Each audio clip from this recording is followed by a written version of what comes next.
Senator, we just came out of the Don't Ask, Don't Tell hearings. I spent 4 years in the Marines, stationed at Cherry Point, ended up going to a Pentecostal church while I was there a little while.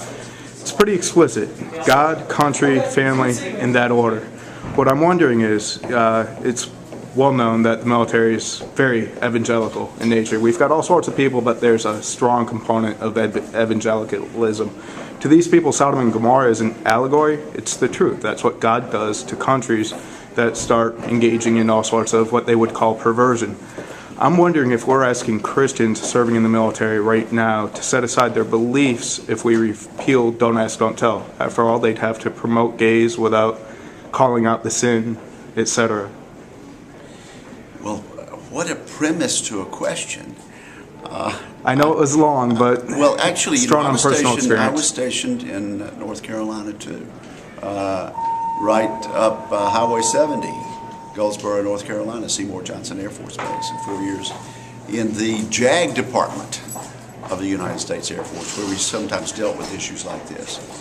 I had not considered, and I don't think you've exactly nailed the issue. I'm not certain that the service is more evangelical than some other parts of our society, but I do not think that's the issue. There were findings in 1993 that the 1993 statute would promote good order and discipline, unit cohesion, and things of that nature. I am persuaded by the 1,160 plus retired general and flag officers who've come out in support of the current policy. I just entered into the record a statement, an op-ed actually by the former Commandant of the Marine Corps, General Mundy, supporting this policy. And I think he has the more persuasive argument. The purpose of the military is to defend our country and to be prepared to fight as effectively as possible. Social change, fairness, civil rights, and that sort of thing is really advanced by other policies of this country. But the purpose of the military, where someone doesn't have a right to serve, it's a privilege, is quite different. And I'm persuaded by over 1,000 retired officers who've been in charge of making sure that we fight effectively and cohesively.